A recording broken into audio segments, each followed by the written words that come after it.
Hi, everybody. Thank you very much for watching. I'm Orlando Ruiz Jr. Welcome to another classic movie review.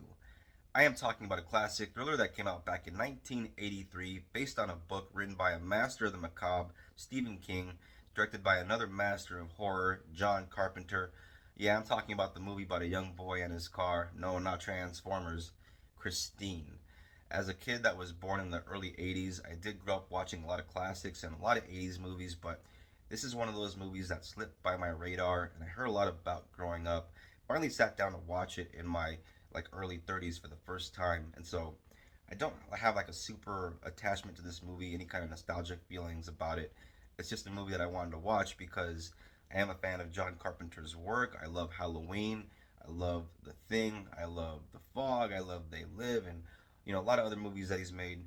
And I'm a big fan of a lot of Stephen King's work, and so this should be right up my alley, right? Well, let's talk about it. So, this movie stars Keith Gordon.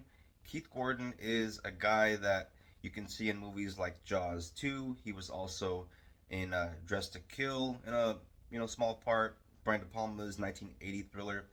He was also in one of my favorite Rodney Dangerfield 80s comedies, Back to School. In this movie, Keith Gordon plays the role of Arnie Cunningham, a high school kid with very overprotective parents.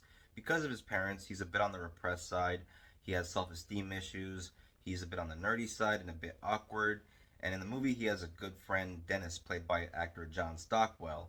And people that have seen quite a bit of 80s movies might recognize him from movies like Losing It, which came out in like 1982, 83, which has Tom Cruise and Shelley Long. And he was also in another Tom Cruise movie, a little movie called Top Gun, that he appears in as the character of Cougar briefly in that movie. Also in the movie, rounding out the cast, you have actress Alexandra Paul in the role of Lee, the new girl in school that all the boys seem to have a crush on. You can see this actress in movies like Night of the Comet, pretty fun little 80s B movie. She was also in Weekend at Bernie's, and she went on to go on to be in Baywatch, which was a pretty big show back in the day. You also have character actor Robert Splosson in the role of LeBay, and he's the guy that sells Arnie the creepy car in the film. And he's also very recognizable to people that have seen 1990's Home Alone, because in that movie, he was the old guy that was creeping out the kids. You also got character actor Will Prosky in there, a very familiar face to a lot of classic movies. He appears in 1981's Thief, makes a very good villain in that.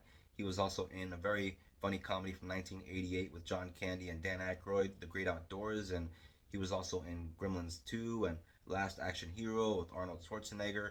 In this movie, he plays the character of Will, kind of a grumpy old guy that owns a junkyard, and he does have his mean moments, but every now and then he shows he's kind of a nice guy and a bit of a softy inside, and then he lets you know he's still kind of a dick.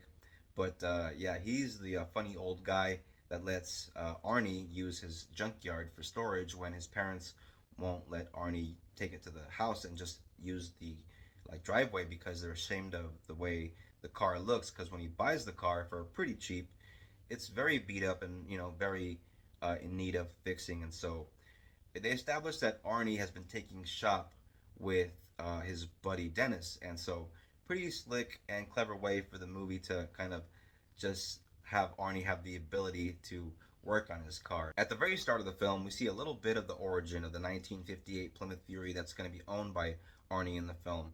And we see that we're in Detroit and it's 1957 in this factory where all these guys are working hard putting these cars together. And we get to hear a little bit of George Thorogood at the start during the credits, some Bad to the Bone, which is a pretty nice way to start off this movie. And then we see this guy get into this 58 Plymouth Fury that is cherry red and opens the door, goes inside and shuts it and starts messing around with the knobs, testing stuff out. We see that the seat has covering on it, plastic, and so it's brand spanking new. And he's in there smoking a cigar, listening to some Buddy Holly. There is some pretty nice 50s rock and roll throughout this movie. Nice little soundtrack. And a moment later, somebody goes up to the car, opens the door, and the guy that was in there listening to Buddy Holly slumps over dead. We don't see how he died, we just see that he died. And then the movie jumps ahead about 20 years to 1978, even though it came out in 83. The majority of the story takes place in 78. So, as a movie fan, I kind of think when I watch this movie, somewhere else, in this time period, Michael Myers is out there stalking Laurie Strode while the events of this film are taking place. If you haven't seen this, but you are familiar with some of the work of Stephen King, like Stand By Me or It, then it won't surprise you to find out that this movie also has that classic cliche Stephen King bully type character in it.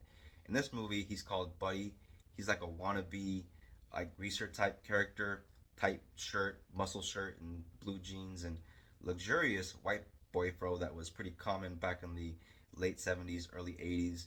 And he's a real douche, of course, likes to pull a knife out on people. As soon as Arnie gets to work on fixing up Christine, his character undergoes a bit of a personality change. And for me, this is one of the best aspects of the film, Keith Gordon's performance as Arnie, because I really love how it starts, how Arnie is a real nice kid. And you can tell at the beginning of the film, when we first meet him and Dennis for the first time, that Dennis and Arnie are really good friends, and you see like this big brother, little brother kind of thing going on. The more time that Arnie spends with the car fixing it up, the more obsessed he becomes, and those around him begin to notice. His parents notice, his friend Dennis notices.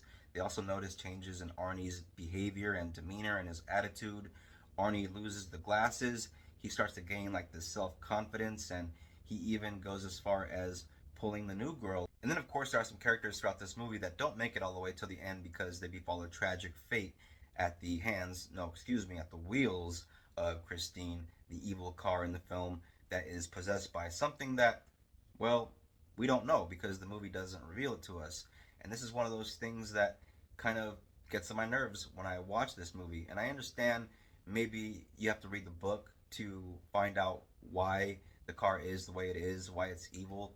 But I always felt that if a movie is based on a book and it's going to translate the story from a book to film, why not explain certain things? Because if you're going to leave me with questions, it's just going to kind of piss me off when it comes to certain things. And so, yeah, that's one aspect about the movie that I don't like. We don't ever get to find out why the car is evil. It just is. For me, this is just a preference thing. You know, everybody has different taste, and different movies. I don't mind having like no blood or being bloodless, but it kind of depends on the movie for me. And to me, certain movies just kind of lend themselves to having a bit of gore because you got this movie written by or based on a book by Stephen King, and you got John Carpenter as the director. So I have to admit, when I watched this for the first time, I was expecting a little bit of gore, a little bit of blood, and for the most part, this movie is bloodless. Out of all the kills in the movie involving Christine, I only found like 2 kills in this entire movie that I thought were like decent to good.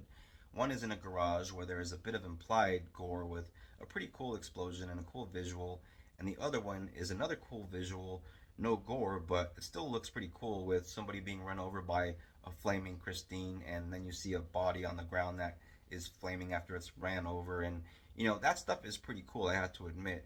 But other than that, in terms of Christine doing her thing, for me, there isn't really much there. One thing you definitely can't fault this movie on is the effects. The effects in this movie, still pretty good for 1983. And even though it's a pretty simple effect with the way they kind of reverse the film in certain scenes to make it look like Christine is being put back together after getting like messed up and stuff, it's very cool in terms of the visuals. Overall, this is a 2.5-star movie for me. I do get some enjoyment out of it. Those of you out there that know me know that I'm a physical media, hard copy kind of guy, and so I'm gonna have my DVD or Blu-ray. This is my Blu-ray of 1983's Christine. Pretty cool poster, I always thought. And yeah, even though I don't love the movie, I do recommend it. I do think it's entertaining, and I understand why it has a bunch of fans and a following, and it's even being remade right now. And as far as that goes, definitely curious to check out that remake because I'm hoping that they'll kind of fix those issues that I have with the original. But nevertheless, I do recommend 1983's Christine. Thank you all very much for watching this classic movie review. I very much appreciate you. If you're into the classics, if you're into movies, if you're into this kind of thing, hit the bell. Please become a subscriber. If you are a returning viewer, thank you very much for watching and supporting the channel. I very much appreciate it. Everybody take care of each other. Peace out. Till next time, and God bless.